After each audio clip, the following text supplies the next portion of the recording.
बिस्मिल्लाहिर्रहमानिर्रहीम। अस्सलामु अलैकुम वरहमतुल्लाहि वबरकातुहू। जी डियर स्टूडेंट्स, आज जो हमारा टॉपिक है नेक्स्ट 1.2 एक्सरसाइज के लिए जो बेसिक डेफिनेशंस होंगी वो हम पहले देखेंगे, जिसमें हमारे पास टाइप्स ऑफ मैट्रिसेस हैं। ये तकरीबन 12 टाइप्स की होती हैं मैट्रिसेस, उनके बारे में हम डिस्कस करेंगे पहले। उसके बाद जो 1.2 एक्सरसाइज है वो इंशाल्लाह उम्मीद है कि आप खुद कर सकेंगे अगर इनको अच्छे तरीके से आप समझ लेंगे। तो सबसे पहले हमारे पास रो मैट्रिक्स, बुक के ऊपर से मैं आपको रीडिंग करा देता हूँ, साथ ही मैं एग्जांपल्स के ज़रिए पेज के ऊपर तो आपको समझा भी दूंगा सारी डेफिनेशंस। तो सबसे पहले हमारे पास इसमें रो मैट्रिक्स है। ये क्या चीज़ होती है, इसकी डेफिनेशन देखते हैं पहले। डेफिनेशन के अंदर इसकी लिखा है कि a matrix is called a row matrix if it has only one row. एक मैट्रिक्स जो होगी उसको हम रो मैट्रिक्स बोलेंगे अगर उसके अंदर सिर्फ़ और सिर्फ एक रो होगी। कतारी कालब इसको उर्दू में बोलते हैं। तो कोई भी ऐसा कालब जिसके अंदर सिर्फ एक ही कतार होगी उसको हम बोलेंगे कतारी कालब। रो मैट्रिक्स को उर्दू में कतारी कालब बोलते हैं। जैसे फॉर एग्जांपल मैंने ये कालब एम राइट किया जिसके एलिमेंट्स हैं 2, -1 और 7। इसी तरह से एन जो है एक कालब है, एक मैट्रिक्स है, उसके एलिमेंट्स हैं 1, -1। इसी तरह से ए एक हमारे पास मैट्रिक्स है, उसका जो एलिमेंट है वो एक ही है जो 2 लिखा हुआ है। अच्छा, एम जो हमारे पास पहला मैट्रिक्स है, इसके अंदर अगर हम देखें, इस कालब के अंदर अगर हम देखें तो इसके अंदर रोज़ की तादाद सिर्फ एक है, 1 रो है इसके अंदर। तो इस वजह से ये हमारे पास रो मैट्रिक्स होगा, कतारी कालब होगा। इसी तरह से एन जो कालब है, एन जो मैट्रिक्स है, इसके अंदर भी हमारे पास एक ही रो है।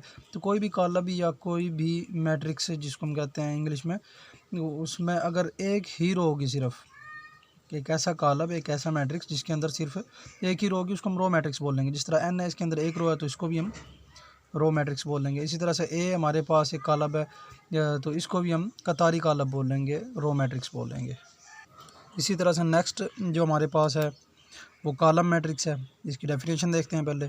अ matrix is called a column matrix if it has only one column. एक कोई भी मैट्रिक्स होगा उसमें अगर एक ही कॉलम होगा, कॉलम सिर्फ एक ही होगा, तो उस मैट्रिक्स को हम कॉलम मैट्रिक्स बोलेंगे। एक ऐसा कॉलम जिसके अंदर सिर्फ और सिर्फ एक ही कॉलम होगा उसको हम कॉलमी कॉलम बोलेंगे। जैसे मैं एग्जांपल से आपको बता देता हूँ। जैसे एम एक हमारे पास मैट्रिक्स लिखा है जिसके एलिमेंट्स हैं 1, 0। इसी तरह से एन लिखा हुआ है एक मैट्रिक्स जिसके एलिमेंट्स हैं 2, 0, 1। तो एम जो कॉलम है, एम जो मैट्रिक्स है, क्योंकि इसके अंदर सिर्फ एक ही कॉलम है। कॉलम मैंने आपको बताया था कि ऊपर से नीचे की तरफ देखना होता है कि कितनी लाइनों के अंदर एलिमेंट्स को लिखा गया। तो एक ही लाइन के अंदर लिखा गया ऊपर से नीचे एलिमेंट्स को। तो इसका मतलब ये हुआ कि एम जो कॉलम है इसके अंदर सिर्फ एक ही कॉलम है, लिहाजा एम जो कॉलम होगा ये कॉलमी कॉलम है, इसको हम कॉलम मैट्रिक्स बोलते हैं। इसी तरह से एन जो हमारे पास मैट्रिक्स दिया हुआ है इसमें भी सिर्फ एक ही कॉलम है, तो इस वजह से इसको भी हम कॉलमी कॉलम या फिर रो कॉलम मैट्रिक्स बोलेंगे। इसी तरह से हमारे पास प्रीवियस जो हमने ए लिखा था इसके अंदर रो एक थी, तो इसलिए हमने इसको रो मैट्रिक्स बोला था, कतारी कॉलम बोला था। लेकिन अगर देखा जाए तो इसके अंदर कॉलम भी तो एक है, तो इस वजह से हम इसको कॉलमी कॉलम या फिर कॉलम मैट्रिक्स भी बोलेंगे। इसी तरह से नेक्स्ट जो हमारे पास है वो है रेक्टेंगुलर मैट्रिक्स, इसको हम बोलते हैं मुस्ततिली कॉलम। अच्छा, जिसकी डेफिनेशन देखते हैं पहले। A matrix M is called rectangular if the number of rows of M is not equal to the number of columns of M. कोई भी मैट्रिक्स हमारे पास फॉर एग्जांपल एम है, तो उसके अंदर हमने काउंट करनी है रोज़ की तादाद पहले। अगर रोज़ की तादाद और कॉलम्स की तादाद एक दूसरे के इक्वल नहीं आती, तो ऐसा जो कॉलम होगा, ऐसा जो मैट्रिक्स होगा, उसे हम बोलेंगे रेक्टेंगुलर मैट्रिक्स। जैसे मेरे पास एक मैट्रिक्स है जिसके एलिमेंट्स 1, 2, 1, 1 और 2, 3 हैं। इसी तरह से बी एक मैट्रिक्स है, जैसे इसके एलिमेंट्स जो हैं वो लिखे हुए हैं ए, बी, सी, डी, ई और एफ। अच्छा, देखा जाए तो ए जो कॉलम है, जो मैट्रिक्स है, इसके अंदर रोज़ की तादाद है 1, 2, 3। यहाँ मैं इसका ऑर्डर लिख भी देता हूँ। 3 रोज़ हैं इसके अंदर बाई। अगर कॉलम्स देखे जाएँ तो 1, 2, 2 कॉलम्स हैं इसके अंदर। तो रोज़ और कॉलम्स की तादाद एक दूसरे के इक्वल नहीं है, क्योंकि रोज़ 3 हैं इसके अंदर और कॉलम्स 2 हैं। तो इस किस्म का जो मैट्रिक्स होगा उसे हम रेक्टेंगुलर मैट्रिक्स या फिर मुस्ततिली कॉलम बोलेंगे। इसी तरह से हमारे पास एक बी मैट्रिक्स है, बी कॉलम लिखा हुआ है जिसके अंदर रोज़ की तादाद 1, 2, 2 रोज़ हैं इसके अंदर बाई। कॉलम्स की तादाद अगर देखी जाए तो 1, 2, 3, 3 कॉलम्स हैं इसके अंदर। देखा जाए तो यहाँ पे भी रोज़ की तादाद 2 है और जो हमारे पास कॉलम्स की तादाद है वो 3 है। तो रोज़ और कॉलम्स की तादाद एक दूसरे के इक्वल नहीं है, तो लिहाजा बी जो कॉलम है ये भी एक मुस्ततिली कॉलम है, एक रेक्टेंगुलर मैट्रिक्स है। इसी तरह से हमारे पास नेक्स्ट जो है वो हमारे पास आ जाता है स्क्वायर मैट्रिक्स। इसकी डेफिनेशन पहले बुक से देख लेते हैं।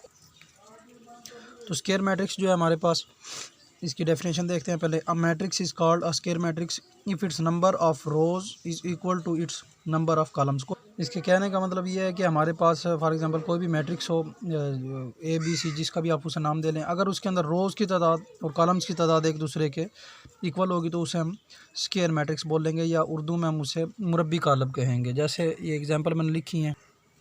ये एक मैट्रिक्स ए लिखा हुआ जिसके अंदर एलिमेंट्स 2 -1 0 और 3। इसी तरह से बी लिखा हुआ 1 2 3 -1 0 -2 0 1 और 3। अगर देखा जाए तो हमारे पास जो है जो कॉलम ए है, जो मैट्रिक्स ए है, इसके अंदर रोज़ की तादाद है 1 2, 2 रोज़ हैं इसके अंदर।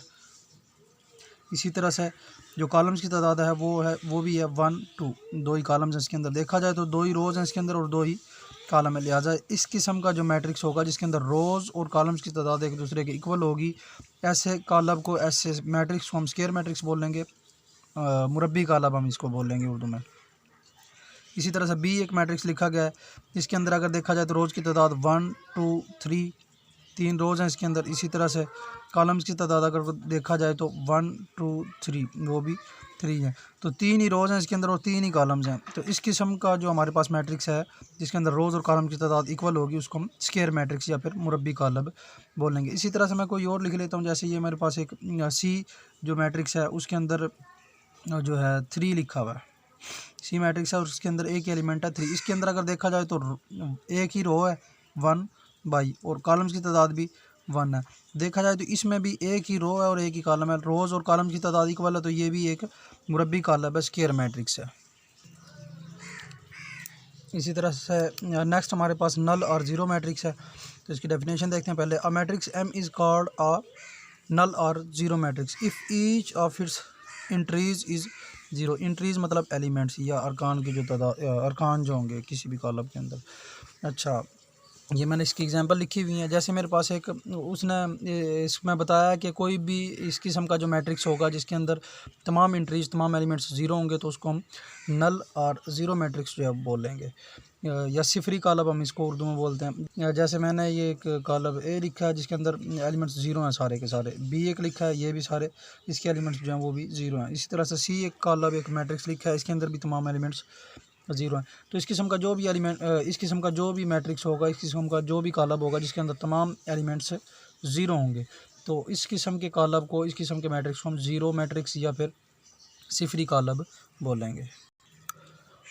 इसी तरह से नेक्स्ट जो है हमारे पास वो है ट्रांसपोज ऑफ अ मैट्रिक्स। इसकी डेफिनेशन देखते हैं पहले। A matrix obtained by changing the rows into columns और columns into rows of a matrix is called transpose of that matrix. If A is a matrix then its transpose is denoted by A power T. इसने इसमें बताया कि हमारे पास for example कोई भी matrix A है तो उसकी रोज़ को जो है कॉलम्स के अंदर चेंज कर दें या कॉलम्स को रोज़ के अंदर चेंज कर दें, तो वो जो नया हमारे पास कॉलम होगा, नया जो मैट्रिक्स होगा, उसको हम ट्रांसपोज मैट्रिक्स बोलेंगे। जिस तरह से मैं इसको एग्जांपल के ज़रिए आपको बता देता हूँ। जिस तरह हमारे पास ये एक मैट्रिक्स ए लिखा हुआ है जिसके एलिमेंट्स 1 2 3 2 1 0 -1 4 और -2 है। इसका अगर मैंने ट्रांसपोज लेना हो तो उसको मैं डिनोट तो करूँगा ए पावर टी से। और इसको ऑब्टेन करने का क्या तरीका होगा, लिखने का क्या तरीका होगा, ए का ट्रांसपोज कैसे लिया जाएगा। इसके अंदर जो रोज़ हैं, ए के अंदर जो रोज़ हैं उनको कॉलम्स में चेंज कर दें। पहली रो का पहला कॉलम बना दें। जैसे 1 2 3 पहली रो है तो इसका पहला कॉलम बना दें 1 2 3।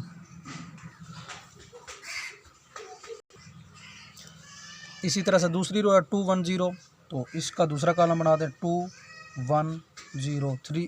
तीसरी जो रो है वो है -1 4 -2, इसका तीसरा कॉलम बना दें -1 4 -2। तो ये जो नया कॉलम हमें हासिल हुआ है इसको हम बोलेंगे कॉलम ए का ट्रांसपोज, ये मैट्रिक्स ए का ट्रांसपोज। इसको हमने ए पावर टी से डिनोट किया है और जिसके अंदर हमने ए के तमाम रोज़ को कॉलम्स में चेंज कर दिया है। एक चीज़ का ख्याल रखना है कि पहली रो का पहला कॉलम बनाना है, दूसरी रो का दूसरा कॉलम बनाना है और जो तीसरी रो है उसका तीसरा कॉलम बनाना है। इनकी तरतीब अगर आपने चेंज की तो गलत हो जाएगा। इसी तरह से हमारे पास बी एक मैट्रिक्स है 1 0 2 2 -1 और 3 जिसके एलिमेंट्स हैं। इसका जो ट्रांसपोज होगा उसको हम बी पावर टी से डिनोट करेंगे। और इसमें भी उसी तरह से पहली रो का पहला कॉलम बना देंगे। 1 0 2 पहली रो के एलिमेंट्स हैं तो 1 0 2 पहला कॉलम बना दिया इसका। इस तरह से जो दूसरी रो है 2 -1 3 इसका दूसरा कॉलम बना देंगे 2 -1 3। तो ये जो कॉलम होगा, ये जो मैट्रिक्स होगा, ये बी का ट्रांसपोज कहलाएगा। इसी तरह से हमारे पास एक सी मैट्रिक्स लिखा हुआ है। सी के अंदर एक ही रो है तो खैर सी के ट्रांसपोज को हम सी पावर टी से डिनोट करेंगे। इसको जाहिर करने का तरीका सी पावर टी है।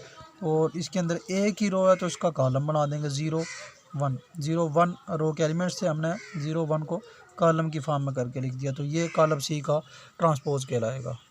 जी डियर स्टूडेंट्स, उम्मीद करता हूँ कि आपको आज के इस लेक्चर की समझ आ गई होगी। तो नेक्स्ट लेक्चर तक के लिए इजाज़त दीजिए। अल्लाह हाफिज़।